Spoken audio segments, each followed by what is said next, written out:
Hey everyone, welcome to the Revive podcast. My name is Sean Thomas. I'm an associate campus pastor here at Neighborhood Church. Thank you guys so much for joining us. It's good to be here. We're so glad that you're listening. Every podcast that we start, we do a little reflection on Psalm, and so I just want to read that really quick. Psalm 138 verse 7 reflects, "Though I walk in the midst of trouble, you will revive me." And God does indeed rescue and sustain us.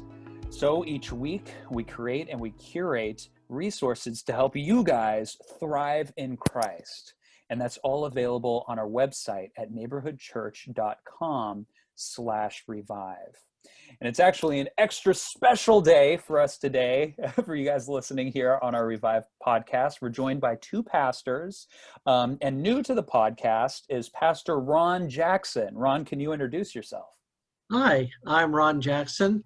I'm a licensed marriage and family therapist. And at the church, I work primarily in counseling couples and individuals and helping our community with the issues that come up and the crises that they face. So I use my skills as a pastor and as a therapist on a daily basis, and I love it. And it's great for us to have Ron here today. And if you guys, you can't see this on the podcast, but Ron has some of the best suspender outfits in wardrobe that you'd ever seen. I got pictures I can sell, so. He looks the part of the counselor. He's got the good gray beard and the suspenders and yes, the quintessential wisdom. Yes. Picture wisdom. And returning with us today, we have Pastor Justin McElderly. Justin, do you mind introducing yourself and your title? Yeah, I'm Justin McElderly. I'm the campus pastor at the Neighborhood Church Los Alamitos campus, and the pastor of branching as well. And I'm one of the teaching pastors, so that's why I end up on here so often. But it's good to be with you guys today. So I'm looking forward to this.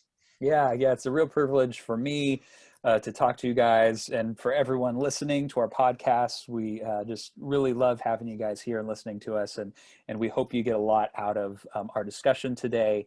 And at the end of the podcast, I'll let you know how you could ask us questions or email us if we're talking about something that's like, hey, that really stood out to us.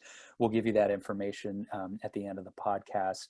But just to do a quick recap, we had a really great Sunday service this past week, and we were continuing our series that's called Unhindered, Engaging the World in a Time of Disengagement.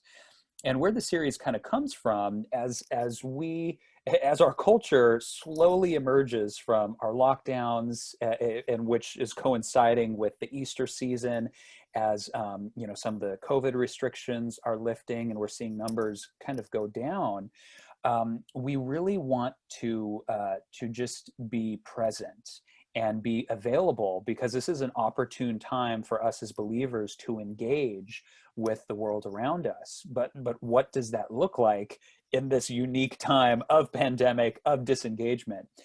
And so that's why we're continuing this series. And Pastor Justin, he actually gave both sermons at our English-speaking services today. As you mentioned earlier, we have multiple campuses. So Justin preached on Sunday at the Los Al campus and then also at the Cypress campus. So it was really cool. And we call it the triple header, so to speak. And Justin's title of his sermon was Love Like Jesus, Because You Are Loved. And Justin, I just wanted to ask you to kick off our podcast today. What was some things that kind of stuck out to you as you were going through studying and also preaching? Because there's a lot of things that I want to get to in a moment, but I want to give you first dibs on kind of to address, what did you talk about? Maybe what did people ask you about after the sermon? And we're like, oh, this was great. This was cool. Yeah, the challenge of preaching the triple header is you don't get much time to talk to people after the sermon, because you're moving to the next place. But I think for me, what I found fascinating, first of all, we're in this series. So the series started out that we were created to engage was last week's sermon, and then, or 2 weeks ago, and then this most recent one, it's Valentine's Day, so we maybe went out of chronology here, but really tried to tap into that a holiday, and it's the very day of, otherwise we probably wouldn't make much of it, but it's the day of, where it brings up a lot of emotions for people, and generally it's mostly painful emotions if people feel strongly about it, or it can often be. And so we try to tap into that relational piece of how we need to love people. That's what our engagement comes from and is born out of, this desire to engage people and love them at a little bit deeper level than last week. We just focused on this challenge to contact people, reach out. You're made to engage, and now we just went another level deeper. And that was a fascinating approach to it. We did Jesus and the Samaritan woman, John 4. So if you need to pause and go read that, by all means do. We'll be right back here when you come back. But, sorry, you have the freedom at home to pause. Yeah, exactly. But looking at that from an angle of, I've taught it before, and I've focused on what does it mean to worship in spirit and truth, or what about this Jew and Samaritan conflict, which is all fine and good and true, but looking at it from this relational angle gave me a compassion for this woman that I had not seen or had before, and an insight into really the miracle to her. It wasn't necessarily miraculous from our perspective, but more than any miracle, Jesus gave this woman what she was longing for, was someone to care for her, for who she was. And so it was just a really refreshing way to look at the text, instead of it just like putting it under a microscope in a lab. It was really approaching it from looking at the heart of it and what's behind it. And for me, that was really, that's not how I usually operate, but it was, I think, wonderfully insightful and appropriate. I don't think I would embarrass my seminary hermeneutics.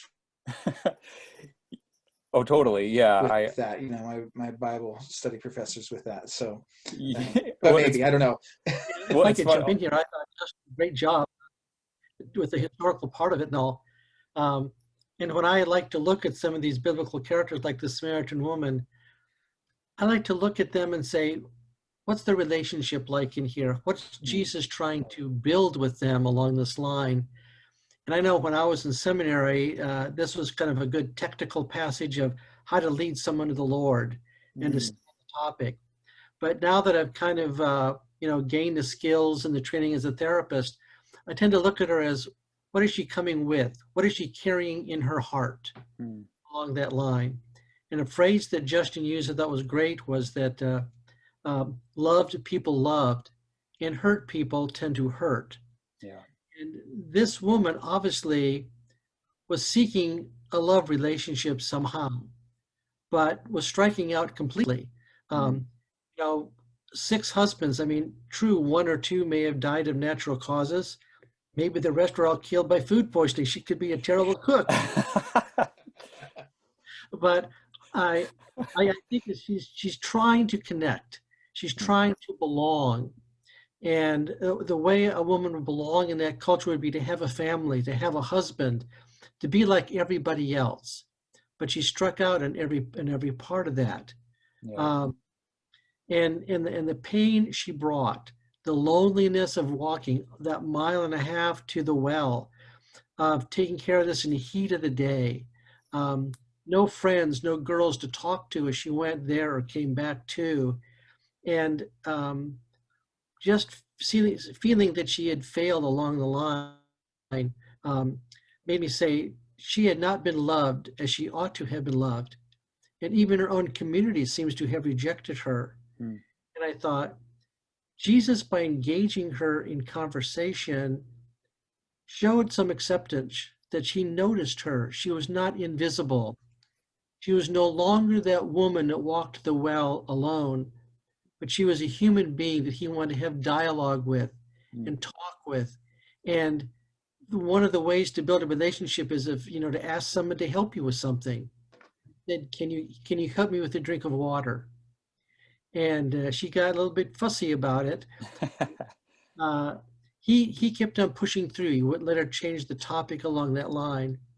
And I just think she was kind of mesmerized at a righteous Jew, would spend the time talking to her. And I wonder how many Jews, and even Samaritan Jews in her community, wouldn't talk with her. Yeah. She was having a dialogue, and she was in some ways having a decent dialogue with a man that wasn't condemning her. Yeah. It when he pointed out her sin, he did so in a way to let her know, I know about you, but I'm not rejecting you. Yeah, and I think as you say that, Ron, something I didn't bring out, but I think is kind of a even a contemporary connection is that sometimes people who are hurting, and we talk about love people love and hurt people hurt, that they can be hard to love. Mm. And it's not that they don't want love. This woman was, dying for it, right? It's what she needed. But at the same time, she's like, when Jesus asked for a cup of water, she's like, why are you talking to me? And then, when he gets a little personal, she's like, okay, well, let's throw on our ethnic tensions. Let's throw that out here. Like it seems like she's trying in some regard to be difficult, but Jesus, because he loves her, keeps pushing through that. I think there's, I don't know, as you were talking, that kind of sparked in me, like, yeah, she's not making this easy, but clearly the need is there, and Jesus is willing to take a very circuitous route to get to her heart. Yes. Yeah, it's funny because Justin, hearing your sermon and Ron even talking to you and your insights, I always kind of have in the past have geeked out over this passage. One of the reasons why is it's rich theologically, right?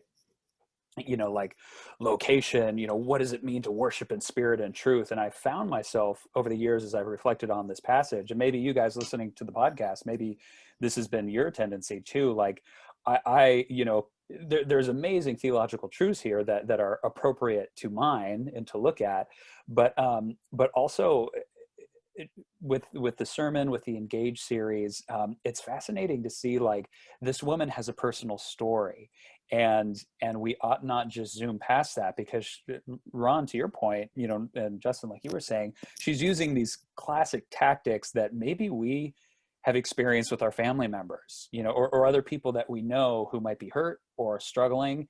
And it's kind of funny because when I was thinking about this Engage series, like I was raised with, like, when witnessing, quote, to someone, here's the spiritual tracks. We would have the little pamphlets and then, okay, goodbye, and there's a lot of talk in this day and age, and I think that's fine, but in the 21st century especially, that may be a little passé, and Jesus is really modeling here engagement and pushing through resistance, like you guys are saying. And Ron, if you don't mind unpacking that a little bit more, your experience as a counselor, I just think is invaluable for this passage. Like, what are some of the tactics that you see this woman using, and how does that mirror what you see today in the 21st century? I think she really expected to be ignored because she wasn't the caliber of Christ or a righteous Jew. I think like she's been ignored so much in her own village. When Jesus gets a little bit personal about it, she wants to change the topic. I know in my counseling, when I talk to clients sometimes, when we get kind of what's personal for them, they'll stop and think and say, I got a friend who's going through a difficult time. I have to kind of, in my mind, say, whoa, they're not my client, you are. And I want to talk to you about what's bothering you, what's going on inside of you. And sometimes there's a long silence after that. If they're not ready to make that next step. And that next step is so vital because they need to be heard. And I think Jesus saw her. She was invisible. He heard her. He interacted with her. And he wouldn't let her get too far off the topic.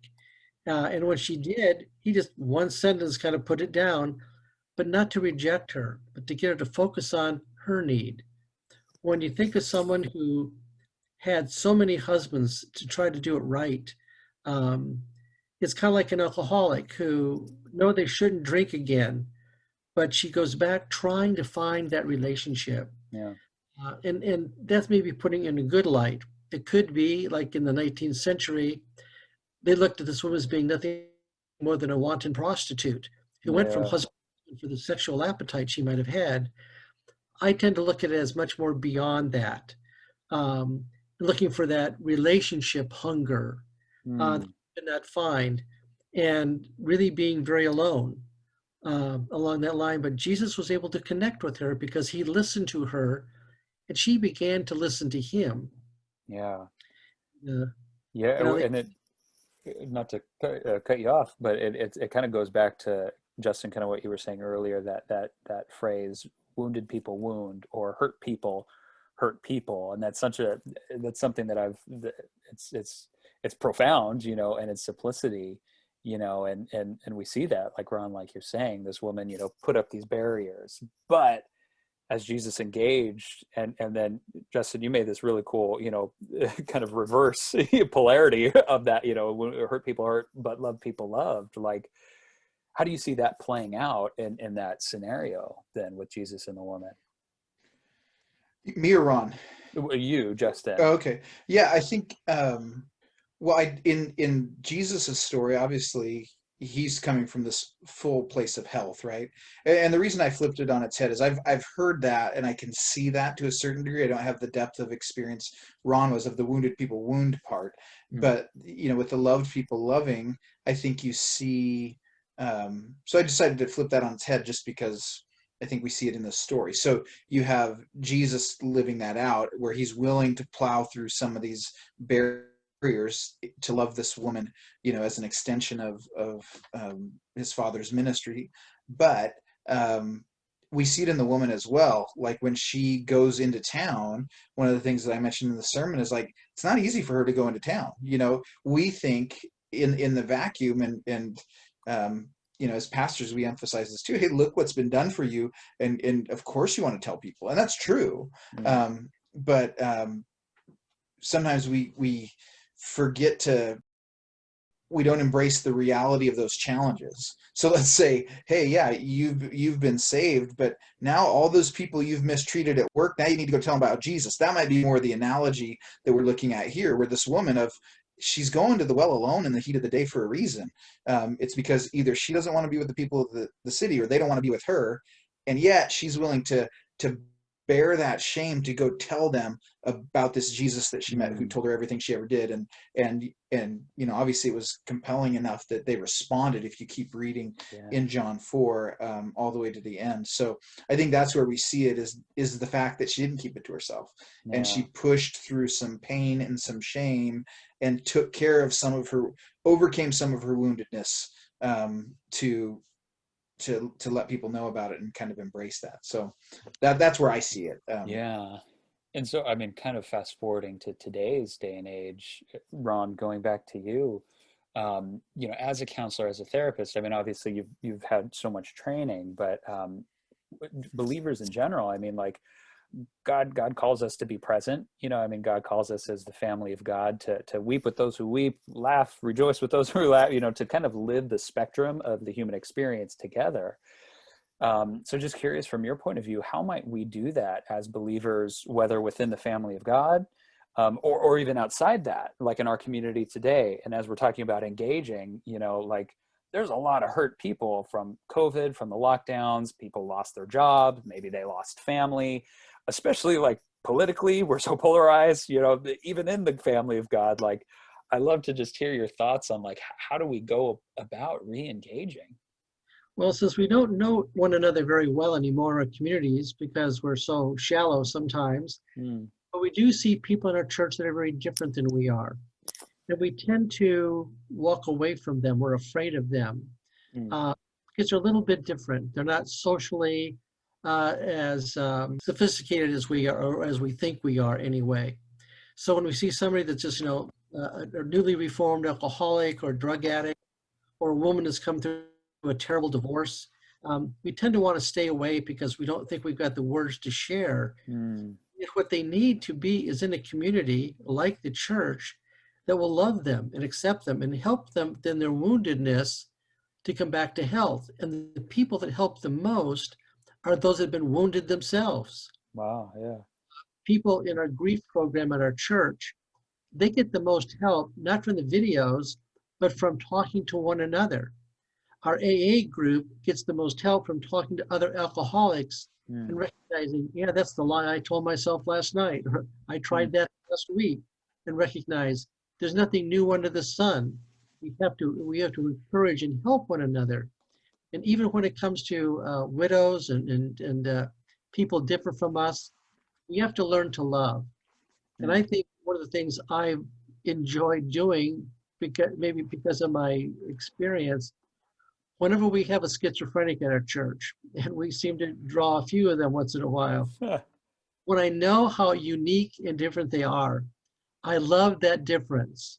Hmm. I can let my barriers down a little bit and enjoy their uniqueness. They're bursting out and laughing when they tell, I just told myself a joke. Yeah, yeah, hey. It's hilarious. You kind of go, that wasn't a joke. That wasn't very, Yeah, yeah. but you appreciate the joy they have. Hmm. We have a couple of people that attend our church that are educationally not very far along, but they are sweet, they are Hmm. kind, they are good, and it's fun to be around them when they just look at you and say, "You are super blessed," Hmm. and the church know it on one big screaming match. It's kind of like it's kind of fun to have someone yell that to you. Love them as well. So we have wounded people, Hmm. and I think wounded people, they did not run away from the wound, but to say, Lord, how can you use this in my life to help someone who's also wounded? Most people I met that are divorced didn't want a divorce, Yeah. didn't want to go through that. But sometimes, particularly in California, you can't stop it. Hmm. You can't be the innocent party because it doesn't matter. One person decides to put you out, they put you out. And then usually you fall below the poverty line, you have difficulty, you lose your social connections, and almost become the woman at the well who's lost her friends because most of her friends are still couples. Hmm. Yeah. So we need to learn to love beyond all that and to let this person know that, yeah, that was a failure, but it's not the end of your life. It's not a sin that can't be forgiven. And maybe you were sinned against. It's not your sin. Yeah. Yeah. So again, that building the relationship with people who feel the love in a community within the church. And I just love to see that within our own church Hmm. where people are so loved in the difficulties they go through. Probably one of the best groups in our church that does it is our grief recovery group, where people go through all kinds of grief and they recognize it's okay to cry. It's Hmm. okay to talk about something of a loss and the multiple losses. And when you have couples in there that have lost a kid to suicide, as we're having so much Jeez. Yeah. now, this COVID thing, these families don't want to talk to anybody. They feel shame, they feel guilt, they feel just brutally hurt by the whole thing. Um, and yet it's the church that can come to love them and care for them. So I love the way Jesus treats this woman in that no matter how she came, full of sin, full of mistakes, full of error, whatever it may happen to be, it was wrong, but Jesus still chose to love her and to Yeah. bring her to a saving knowledge of himself.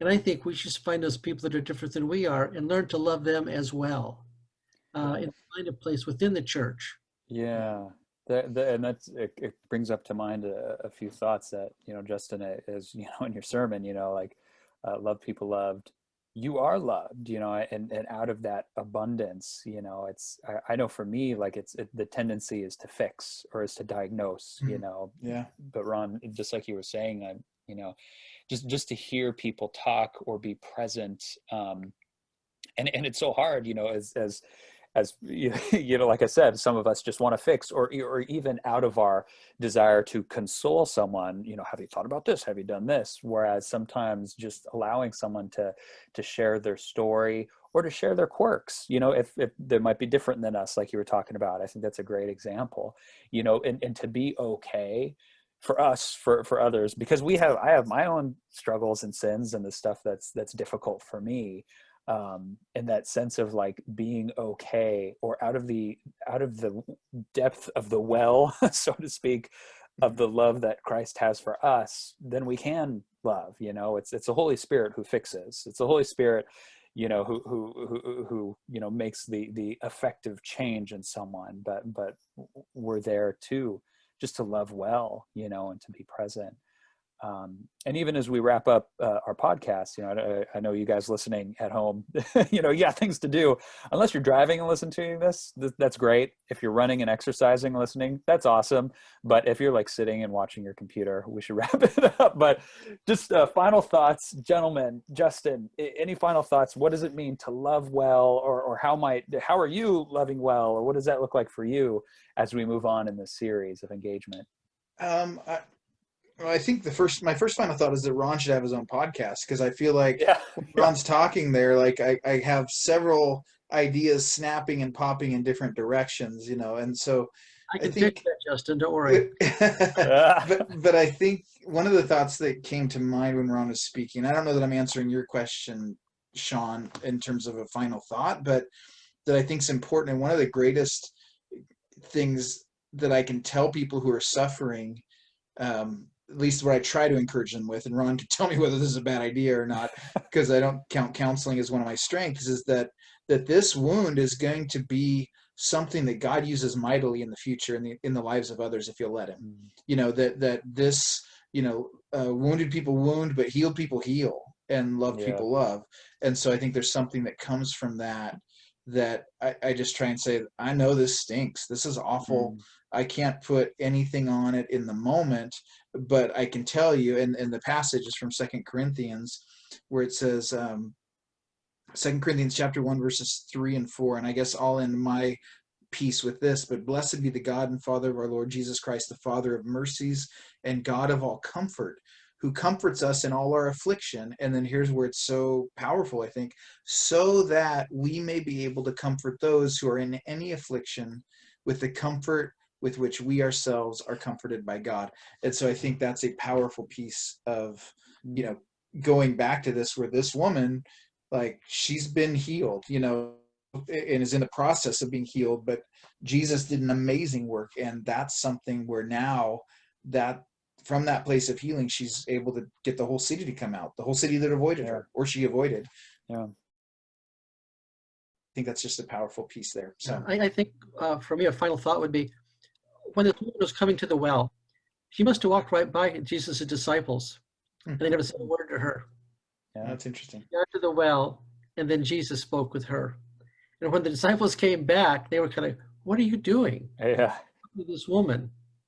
And I think we have to be willing to talk to people that aren't pretty, that aren't nice, that still, that they carry the scars of their life on their body, and in their the very personality that they kind of carry here. Those are the ones we are to love. They're the harder ones to love. It's easy to find someone like us and say, oh, you're like me, I can love you. But how about someone that's not like us? And in many ways, the Samaritan woman was not like anything like Jesus or the disciples, but he chose to engage her and talk with her.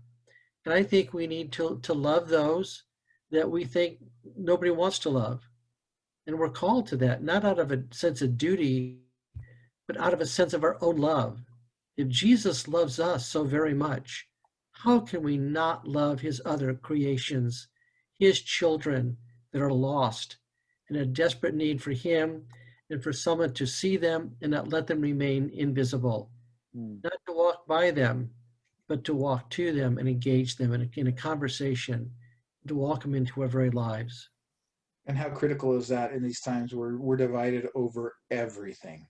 I mean, race, politics, I mean, it's terrible time. Even masks, so much. Yeah. So I mean, it's just that's a good word, Ron. Yeah, gentlemen, thank you so much. I mean, it feels like we could do a whole nother hour on this content. And for those of you listening, if we've touched on something that is meaningful to you or that was hard for you, I mean, some of the things that Ron was talking about, just the different grief share, the different meetings, the different resources that we have, even at our church. If that's something like, gosh, I didn't know there was places or things like this or resources like this for me, and you want to know more, please reach out to us. We just really appreciate you guys being here and listening to the Revive podcast. And if you did find this episode helpful, we encourage you to share it. Like I said, maybe as you were listening, you were like, oh, that was cool for my aunt or my buddy or whatever, like that's him, he would love this. So please share it with your friends. And if you guys want to learn more about engaging in the content that we discussed, even if it's not reaching out to us, we produce material where you guys can talk about it with the group or just research on by yourself. So you can do that by going to neighborhoodchurch.com/revive.